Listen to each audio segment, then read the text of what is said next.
How about now? Here we go. I'll repeat for those who didn't hear that. What a sweet and gentle way to start the service, Danielle. Thank you. So, good morning, folks. Good morning.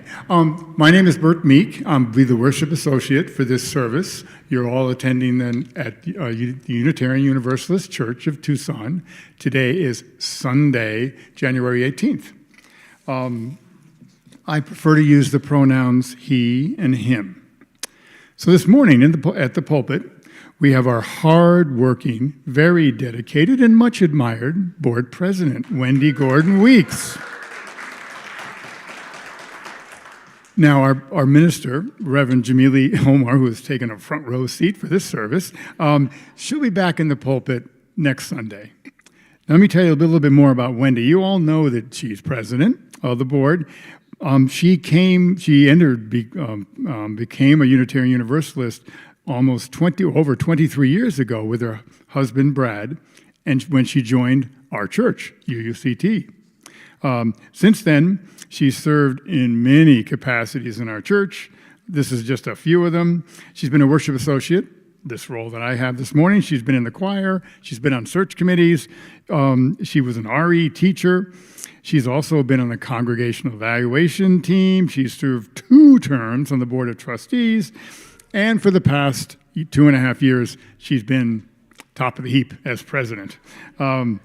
She does have a life outside UUCT, in case any of you are wondering. She's been an educator since the year 2004. She started off as a middle school teacher, working in Montessori schools for 18 years. Then she became a middle school teacher, and more recently, she's in school leadership. So she's been working very hard to develop this service. So if we all could give her a warm thank you for all the work she's done and looking forward to her service.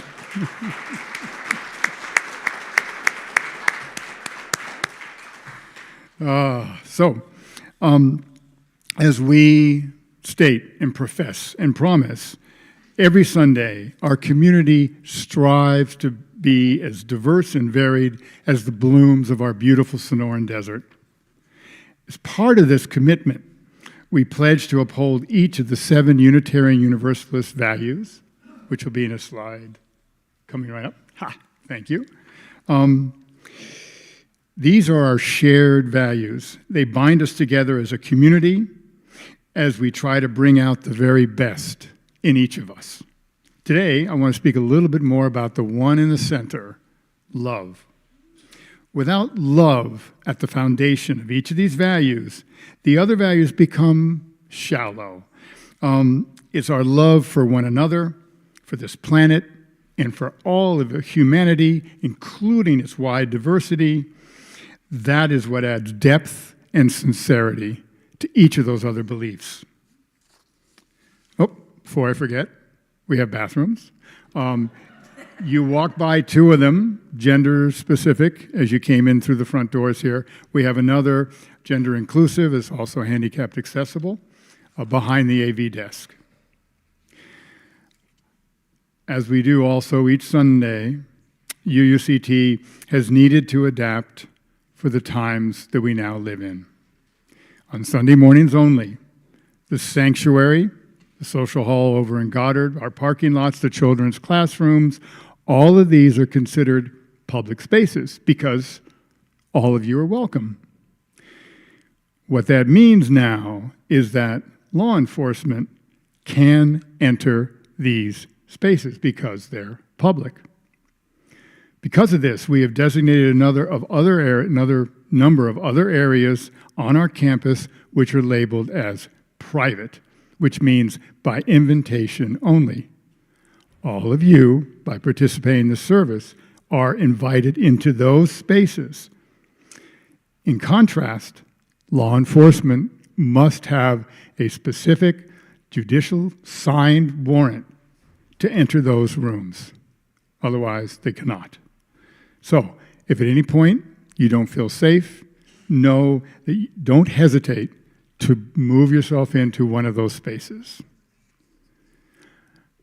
As we worship today, we should always be mindful of those desert people who came first to this very land upon which we worship. It was their land that was stolen in a successive acts of genocide and displacement. So to just give a brief recognition, we honor the O'odham, the Yaqui, the Apache. We also honor the Hohokam and the many other ancient peoples, indigenous peoples, who were here even before them. Now, as we move more deeply into the sacred space of worship, be assured that we value you for what each of you brings to us today. We value all of who you are. And in these frightening times, we need to protect and embrace one another more fiercely than ever. It's actually become a radical act of love and radical defiance just to proclaim that you, whoever you are welcomed here. So to reinforce that, after each descriptor that I read, please respond when I gesture to you with the words, "You are welcome here." So, however you entered our sanctuary, if you walked, if you skipped, if you rolled, a few people may have done backflips. Okay, next time a little louder. Wherever you are on your spiritual path. You are welcome. Ooh, I like that. Whatever is your legal status. You are welcome here. Whatever cultural or ethnic background you claim. You are welcome here. Whomever you love, however you identify your gender, in whatever way you choose to express that gender, we proclaim loudly and clearly, you are welcome here. This morning and each morning, we extend our hand of welcome to any new visitors that may be here, for either have been away for quite a while or this is their first time at UUCT. If you're willing, would you please raise your hand so we can recognize you? Do we have some new folks? Huh? Yes, good. If your courage continues, on the social hour afterwards, we have red mugs. And if you pick one of those for your coffee, people will know, oh, you're new, and they'll reach out to you. You don't have to, but it's there if you want. So, before we move to the next part of the service, I want you to think about and then discuss this question with someone sitting close to you, but perhaps someone you didn't have breakfast with. The folks you had breakfast with, you can talk to them all the time. So you can still talk about this topic with them. But please talk about a teacher in your life who had a significant influence on you and ways that person changed you. So, a teacher in your life who had a significant influence on you and how that person changed you. Go for it.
Wendy and I had guessed that this would be something folks would have a lot to say about, which is wonderful.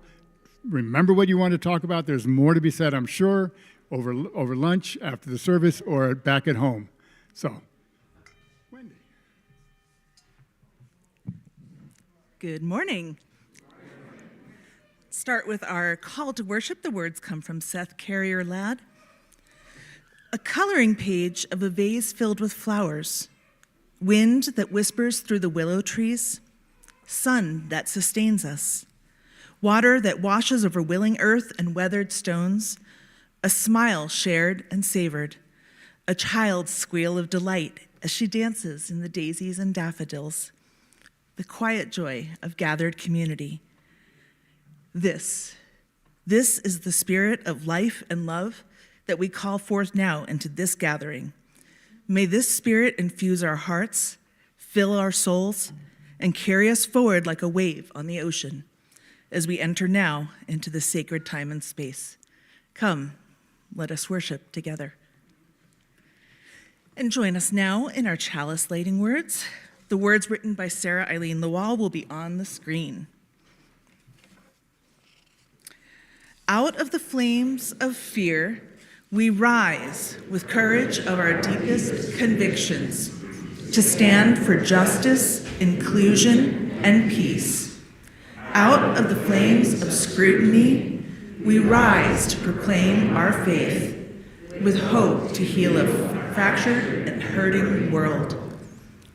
Out of the flames of doubt, there's more. Gotcha. Flames of doubt, we rise to embrace the mystery, wonder, and awe of all there is and all that is yet to be. Out of the flames of hate, we rise with the force of love, love that celebrates our shared humanity. Out of the flames, we rise. Would you rise in body or spirit and sing 338 from the great hymnal, I Seek the Spirit of a Child. Lovely hymn. Incidentally, hymnals can be made available to you if you prefer to read, but the words will be on the screen as well.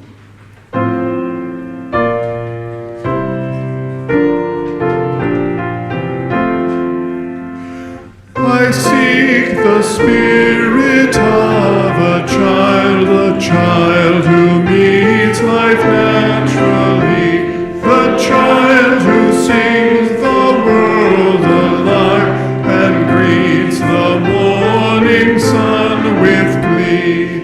Children are real beyond all art. May I see joy's a gift to our heart. I seek the freedom of a child who loves instinctively, who lights our day with just a smile and shines that light on all we see. Children are real beyond all fears. May I see hope's a gift to our tears. I seek the wonder of a child who sees delightfully new clouds and cloud, no golden sun, imagination true and free. Children are real beyond all eyes. May I see faith's a gift to our eyes. Please be seated.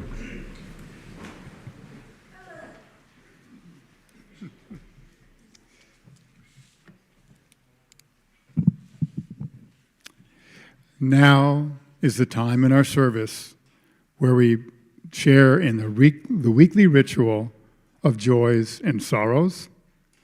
For the suffering of others and for so many other reasons, we set aside this moment to remember, to honor, and to hold dear the joys and the sorrows in each of our lives.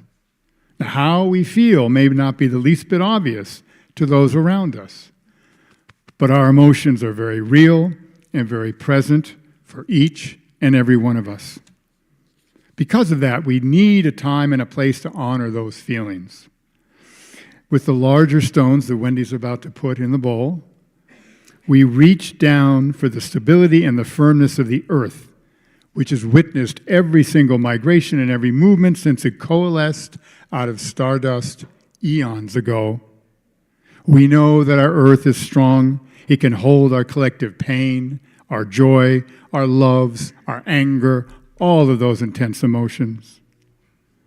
This water that she will now pour into the bowl stands for, it's a life-sustaining resource, which sadly is not universally available. We recognize that those migrating across our desert, at this very moment, there are many without access to this precious water. So let's take a moment to honor those compassionate organizations that leave supplies of water in the desert for these migrants so they might have a chance of a better life coming to our country. Now, for those of you who wish to share your joy and sorrow with us online, you can go to menti.com, there it is, and enter this code, 7495-9508. If you're here in Holland and you want to put your thoughts, your emotions, your statements online for us all to see, and you need some help with Menti, our music director, Brian Moon, is more than glad to be there to assist you. When you write on Menti, you're welcome to include your name so we know whose thoughts and feelings they are. Now, if you're here in person and you have a joy or sorrow that you wish to recognize, in just a minute, I'm going to invite you up to the table before you. You can approach the table from either side. Once there, you can add stones to represent your particular joy, your individual sorrow, whatever emotion right now is in your chest, is in your heart. For the rest of us during this ritual, please remain quiet contemplation of your own feelings, and then support those who come forward. So those of you who wish, please come forward now.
I'm always moved by the thoughtfulness that people choose, a stone or a rock that speaks to them. So let's see what the folks from Menti have to say. Ooh, they're 12? Wow. Okay, first one. Grateful to be in community with you today. Absolutely. Share the feeling. Grateful for the joy all children bring us, and most especially our granddaughter, Charlie, from Jennifer and Francis. Yeah. I am feeling the weight of the world that is affecting those whom I love. So much makes me angry, but the way those things are sapping the people around me just pisses me off. My guess is everyone here can understand those feelings. I certainly can. Committing to make 2026 better than 2025, no matter what's going on. Okay. Politics, health, and family dynamics. Good example. Don't give up. I like it. I am glad that there are so many people here and that it was hard to find a parking space. That doesn't happen a lot, but yeah. Sorrow for everyone killed, maimed, and injured by our own government agents. All of our hearts have got to be heavy with that. How can you ignore it? Let's see. Thank God my health is getting better. This is good news. I've been through a lot in life, but they are lessons to be learned every day. Turn those experiences into opportunities to grow. It's wonderful when you can do that. Renee Good and the 5 immigrant detainees who have already died in immigrant detention centers, we won't forget them. Most of the United States won't forget them. Thankful for Sarah Kuiper, perhaps. This week, my friend for many years, she helped buy the stained glass window. Is this one of ours, stained glass window? Yes? Wow. Wow. Missing my long-distance partner. Absolutely find ways to keep the link there.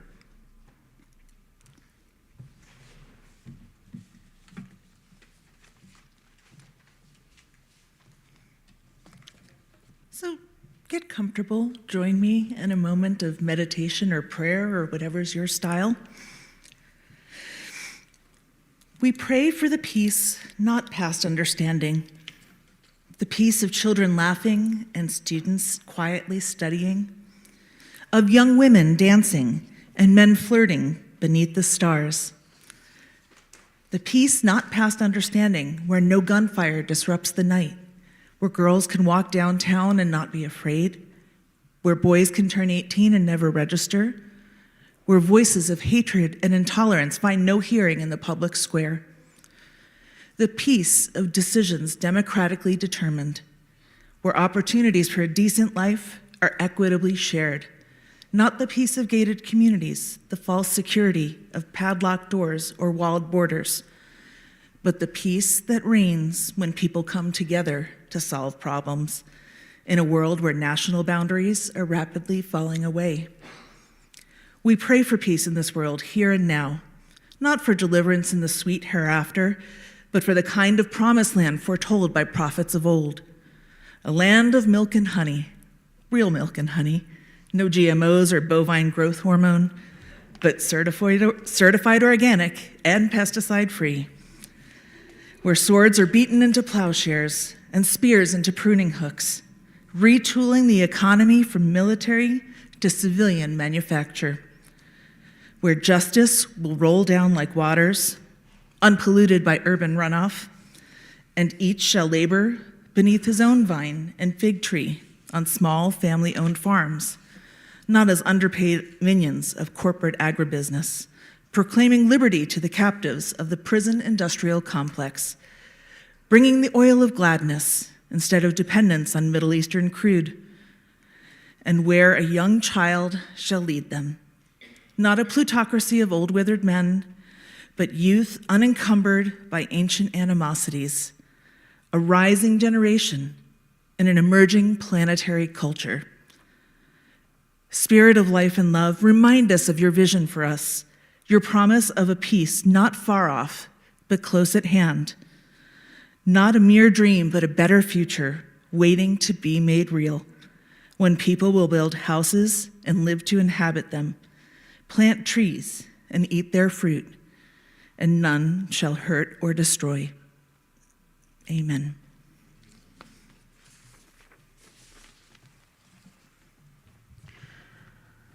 Would you gently rise as you were able to join in singing this next song? It's a song that's sung on International Peace Day at every Montessori school around the world, and often at the same time so that it is being sung simultaneously. And it is new to anybody that's not been in a Montessori school, which includes most of us. It is an AABA song, meaning that the A section, the beginning, repeats exactly, and then there's a contrasting section that's easy to sing, and then the A circles around again, which means my expectation is that you'll be pretty quiet on the first A section.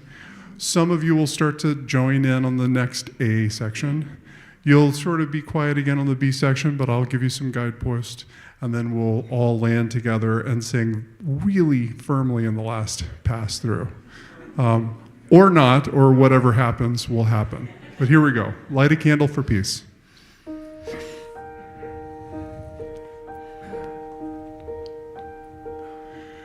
Light a candle for peace, light a candle for love, light a candle that shines all the way around the world. Light a candle for me, light a candle for you, that our wish for world peace will one day come true.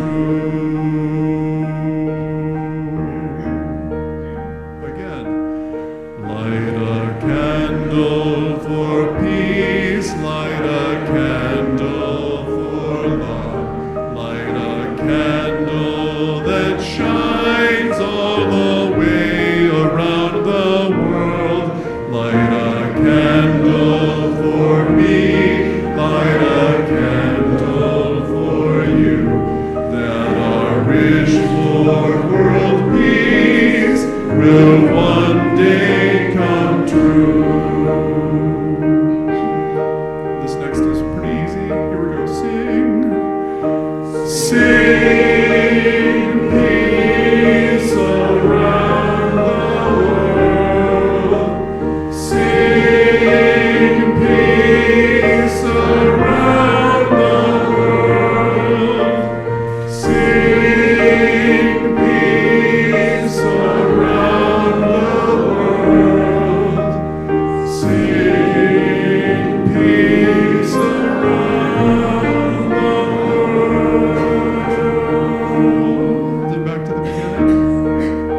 reading today is an excerpt from Education and Peace, written by Italian physician and educator Maria Montessori, founder of the Montessori method in 1937. The sort of education required to advance the cause of peace must necessarily be complex and altogether different from what is ordinarily meant by the word education. If we are to have genuine education for peace, education must be universally considered a fundamental and indispensable factor, the point of departure, a question of crucial interest to all mankind. When we consider social questions, the child is totally ignored, as if he were not a member of society at all. But if we ponder the influence that education can have on the attainment of world peace, it becomes clear that we must make the child and his education our primary concern. We have realized that education can have an enormous influence on humanity. That is why we say education is important. Education must no longer be regarded only as a matter of teaching children, but as a social question of the highest importance, because it is the one question that concerns all mankind. The many other social questions have to do with one group or another of adults, with relatively small numbers of human beings. The social question of the child, however, has to do with all men everywhere. Many times we find ourselves confronted with social questions that involve seemingly insoluble problems. I'm convinced that our apparent inability to solve them stems from our failure to take into account one crucial factor, the human being when he is a child. We discuss many important social questions, but they all have to do with the adult. And this adult, who has thought about himself so much, who has tried to make a better life for himself, has forgotten a great part of himself, since no human being is born an adult.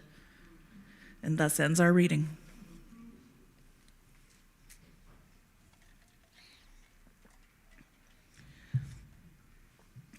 So I feel like I'm preaching to the choir, so to speak, when I say that education changes students' lives.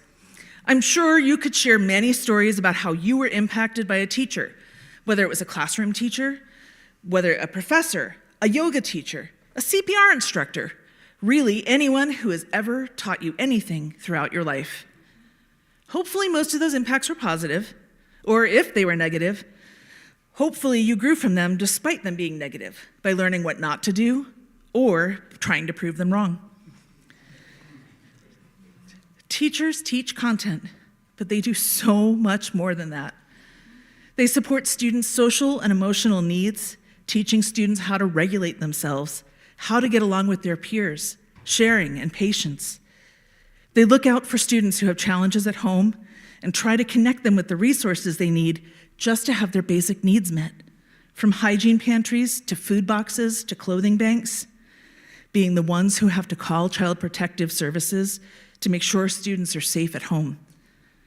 And I don't think I've met a teacher who hasn't reached into their own pockets to make sure students had school supplies or field trip money or sports fees. That's all the wraparound stuff in education that also changes students' lives. But as someone who did her very first teaching when I was 13, yes, 13, teaching CCD, which was the Catholic Church's version of RE, it was community service for my confirmation, which is a ceremony where you affirm your membership in the church by your own choice. Clearly, I didn't know what I was doing at the time, because here I am. I can attest that teaching changes the teacher, too. I so clearly remember thinking through the words of the prayer, Our Father, which were rote, meaningless words I'd memorized years before, but finally thinking about what they really meant and how I could translate them for the students in my class to make them accessible. What I didn't realize at the time was how much I was learning by thinking through the explanation for them. Education research backs this up. Teaching others or researching presentations for others helps students understand and retain information so much better than other methods of learning it. My trainer for teacher coaching always emphasized to me, the one doing the talking is the one doing the learning. I taught middle school for many years, and let me tell you, if anyone is going to call you on your inconsistencies or faulty logic, it's middle schoolers. Never underestimate the power of the fear of looking stupid. I was preparing for a lesson, and I thought I knew the material well, but when I practiced it, I suddenly realized all the gaps in my knowledge. I had to go back and re-research the connections and the smaller details just to be able to feel like I knew what I was talking about. And teaching doesn't just impact the teacher's academic knowledge. To be a good teacher, you have to understand your students and where they're coming from. Teaching increases your empathy and understanding from those who behave and react differently than you, those who struggle with different things than you, those who come from different life circumstances and backgrounds than you, those who learn in different ways from you. I've always had an empathetic streak. My mom loved to tell the story of how when I was a young child, I watched Rudolph the Red-Nosed Reindeer and I was crying because they wouldn't let Rudolph play reindeer games. But I also used to have a pretty loud inner critical voice too. And I think it was teaching that helped transform that critical voice. As a teacher, you get to hear a lot of the stories behind students' behaviors. And you learn on a gut level that people that you might have thought were lazy or frustrating are really, really fighting a secret battle you know nothing about. The student who couldn't concentrate because they were worried about dad hurting mom when they weren't home to protect her. The student who went hungry every other week for 2 days when the paycheck ran out.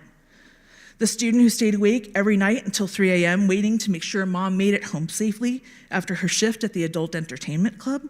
The student who was afraid to go home to their abusive grandfather. The student who was terrified they and or their family members were going to be picked up by ICE and deported or worse. Those are all stories of students I've taught, and I could tell so many more. So yes, you develop an incredible amount of empathy and compassion. Teaching also teaches you a lot about yourself, your insecurities, your motivations. There is nothing like hearing your words parroted back to you to hear how unintentionally harsh you might sound sometimes, or even hear them copy the lines you got, or the times you get it right, and you feel affirmed. Or for a student to question you, and you notice the hidden assumptions you were making, the lack of intentionality in a thing you were doing. Teaching is rewarding and humbling and exhausting. One of the people working on the healing and accountability work with Reverend Sam describes it as some of the best work she's ever done and some of the hardest work she's ever done. And I agree with her there, and I could say the same about teaching. There's so much more to it than most people ever see. So yes, education changes the lives of students and it changes the lives of teachers, but its impact goes even beyond that.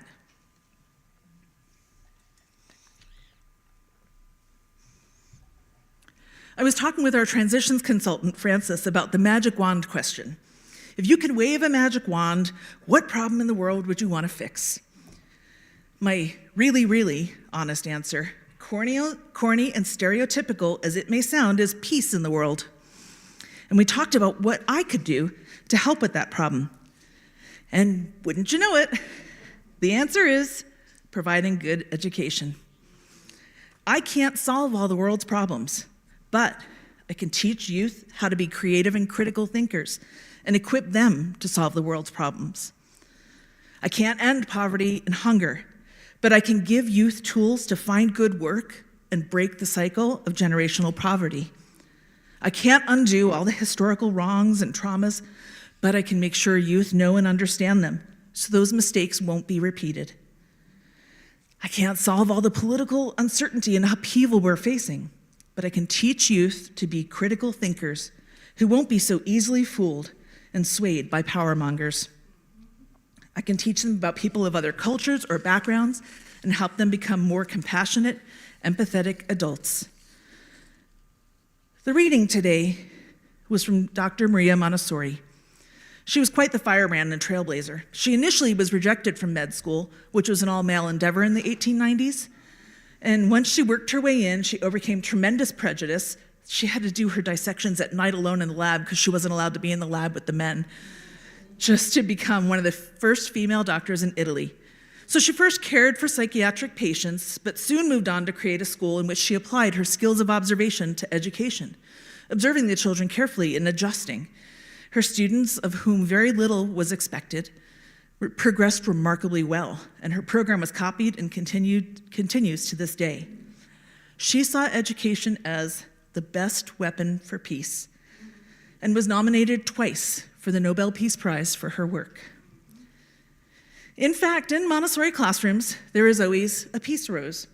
It acts as kind of a talking stick for students so that they can talk through conflicts that they're having. And you may have noticed all the roses on the slides. That's why, the peace rose. Little kids, 3-year-olds, talking through their conflicts, taking turns. Anyway, I think that conversation with Frances gets to the heart of how education is the means for social change and ultimately peace in our world. If we want to impact the world, our best chance for success is to start during humans' formative years rather than waiting to try to change adults' outlook. There's a theory in education called Maslow's hierarchy of needs, which basically says people's needs have to be met before they can become their best selves and all they can be, really. First and foremost, we have to meet our young people's needs, not only physical needs like food and shelter, but also the need for safety and belonging. And then we can equip them with the skills and knowledge necessary to tackle the world's issues. As Maria Montessori says, an education capable of saving humanity is no small undertaking. It involves the spiritual development of man, the enhancement of his value as an individual, and the preparation of young people to understand the times in which they live. So you're all going to run out right now and get your teacher certification, right? If you're so inspired, I'm sure our schools could use some good teachers. The teacher shortage is at crisis levels. Teacher turnover is unconscionably high. I think in 2018, 44% of teachers were leaving the profession in their first 5 years. And with the pandemic, the number of teachers leaving has increased. But if you're not about to take on a new career, what can you do? First, support our teachers. There's still too much negativity directed teachers' ways these days, and a word of appreciation or an understanding ear could go a long way. Volunteer to read in a classroom. Did you know February is Love of Reading Month, and a lot of our schools invite the community in to read to the kids? They'll have multiple people come in and read in multiple classrooms every day. I know some teachers in the audience who have classrooms where they might want some readers.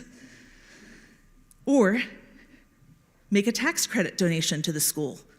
Did you know you could give $200 or $400 for a married couple to a public school and then reduce your Arizona state taxes by that amount of money? If you have to pay, you pay less. If you're getting a refund, you get a bigger refund. Or do you have a skill you can share? Teachers often welcome community members in to come and lead a special activity with their students. Maybe that will spark a student's curiosity or passion. Or maybe, just maybe, our congregation wants to take on a congregation-wide project. We care about social action, we care about education, and we care about world peace. Maybe this is our next calling. Just a thought. And if you don't believe Dr. Montessori, how about Nelson Mandela? He said, "Education is the most powerful weapon which you can use to change the world."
So our thanks to John Lennon and to Danielle. Thank you.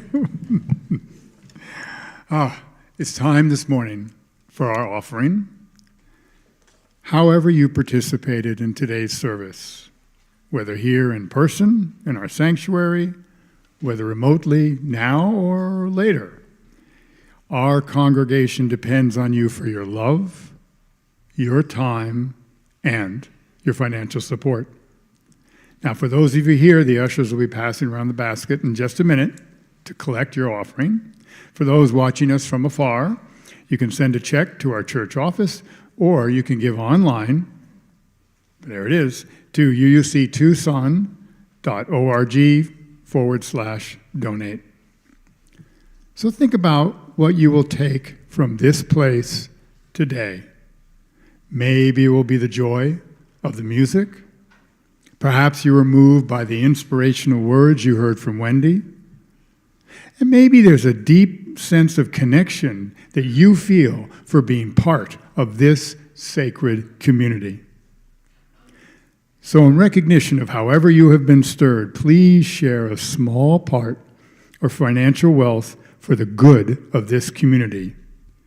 We will now accept your offering with love and reverence. Please pass the vases.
Good morning. My name is Jan Mulder, and I'm a member of your Board of Trustees. My portfolios are church leadership and denomination. First, I want to invite everyone to social hour after the service in Goddard Hall, which is out the double doors behind you and to your left. There'll be coffee, iced tea, lemonade, snacks, and of course, good company. Social hour food and refreshments are free for all, and donations are appreciated to cover our costs. And today, we have a lunch, both regular and vegetarian chili for $5, and thanks to the kitchen ministry for that. Also, if you're new and want to stay in touch with us, you can fill out a guest information card in the Welcome Center in Goddard Hall. You can also find a virtual guest information card in the newcomers section of our website. And as Bert mentioned, if you're comfortable identifying yourself as new, we have red cups for newcomers in Goddard. And we have a couple of important announcements. UUCT is looking for someone, excuse me, to lead this year's stewardship campaign. We have ideas. It's important, very important. We have ideas and folks who can help, so you won't be alone. Please see me or any other board member if you're interested or have questions. And don't forget, our annual auction is coming up at 5 p.m. Saturday, February 14th. Purchase your tickets and submit your donation forms by next Sunday for free drink tickets. And if you're unsure about flower power costuming. Ask an elder. We have plenty. Thank you.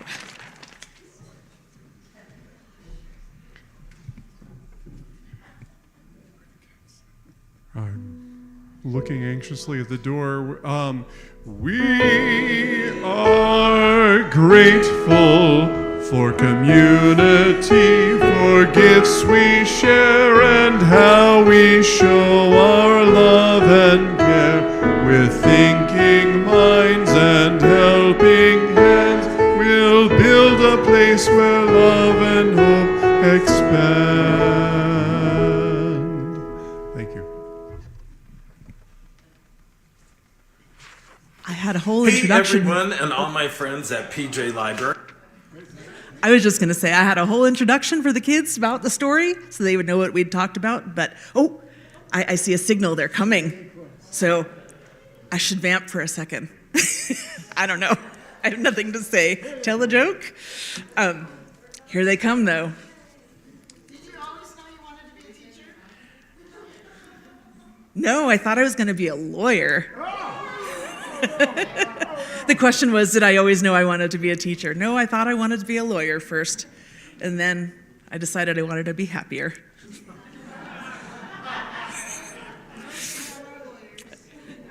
No digs at lawyers. They do great work. So, kids, as you're walking in, I wanted to share with you, we've been talking today about how important education is and how education can help us move towards having peace in the world. So that's what we've been talking about while you've been in your class today. And our story today is about peace. It's called The Peace Book by Todd Parr.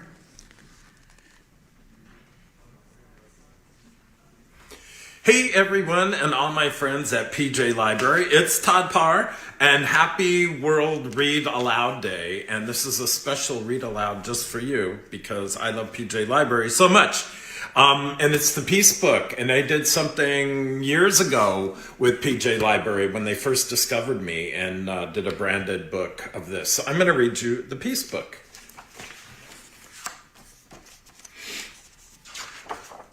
I am. Peace is making new friends. Peace is keeping the water blue for all the fish. Peace is listening to different kinds of music. Peace is saying you're sorry when you hurt someone. Peace is helping your neighbor. Peace is reading all different kinds of books. Peace is thinking about someone you love. Peace is giving shoes to someone who needs them. Wow, that's a lot of shoes. Peace is planting a tree. Peace is sharing a meal. Peace is wearing different clothes. Peace is watching it snow. Peace is keeping the streets clean. Peace is offering hug to a friend. Peace is everyone having a home. Peace is growing a garden. Peace is taking a nap. Peace is learning another language. Konnichiwa, gurgle, meow, guten tag, hola. What did I just say? Hello. Peace is having enough pizza for everyone in the world. Peace is keeping someone warm.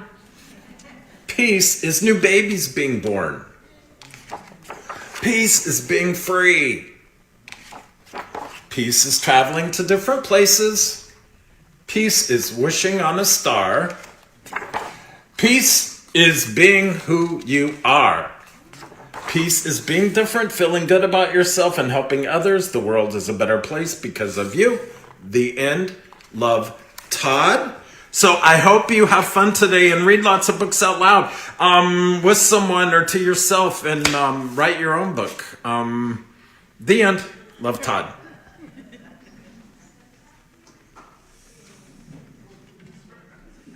You get so caught up in the story. Yeah.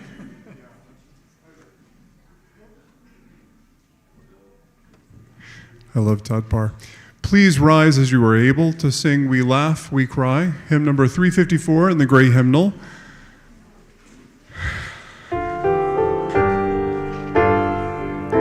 I think it sings better with a little side to side, but that's for you to decide. We laugh, we cry, we sing, we die, we dance, we sing our song. We need to feel there's something here to which we can belong. We need to feel the freedom just to have some time alone. But most of all, we need close friends we can call our very own. And we believe in life and in the strength of love. And we have found a need to be together. We have our hearts to give. We have our thoughts to receive. And we believe that sharing is an answer. A child is born among us and we feel a special glow. We see time's endless journey as we watch the baby grow.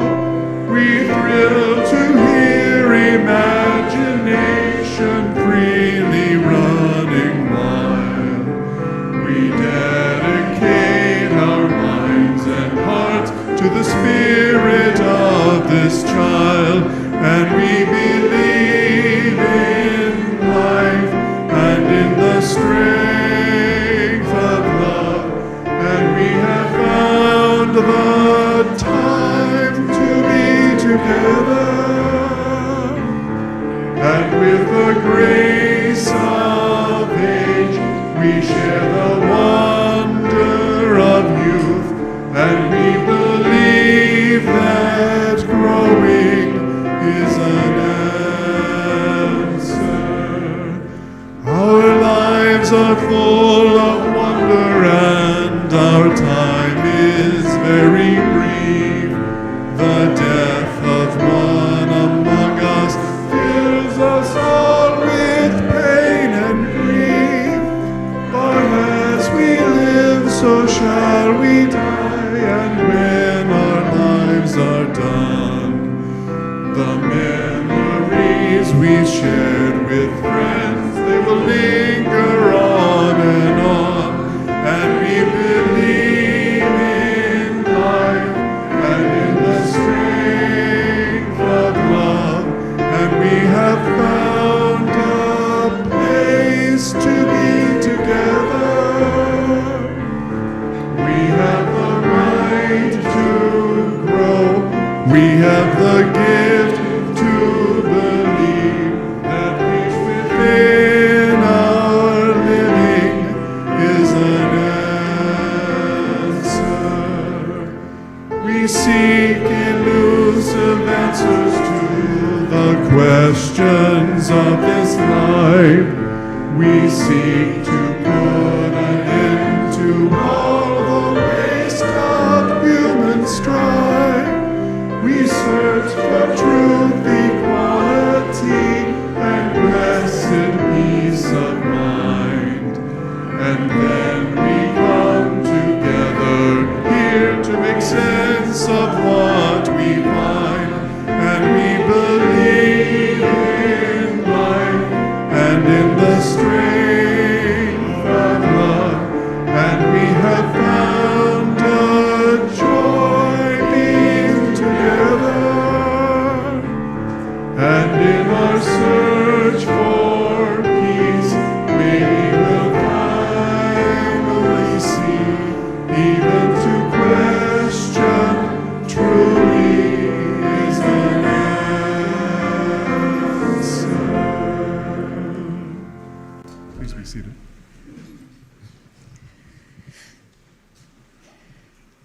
Our closing words come from Amy Zucker Morgenstern. In every person we meet, especially those who cause us discomfort, we find an opportunity for us to grow, to learn, to go further along the path of transformation that is our purpose in life. Every single one is our teacher. May the next week bring you many such moments of meeting that help you become the person you want to be, and may you welcome them with joy.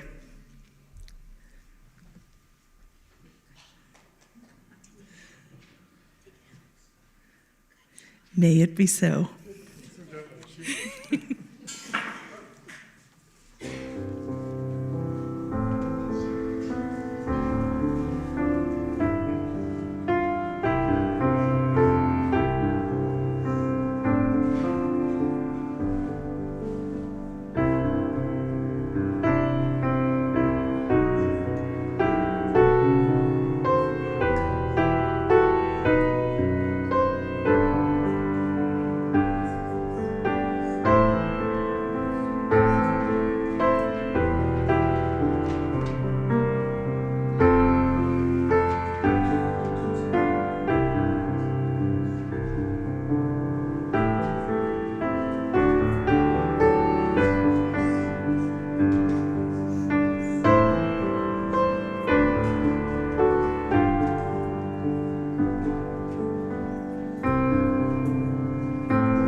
The emphasis about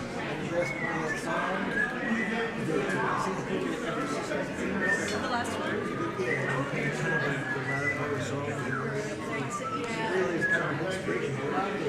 the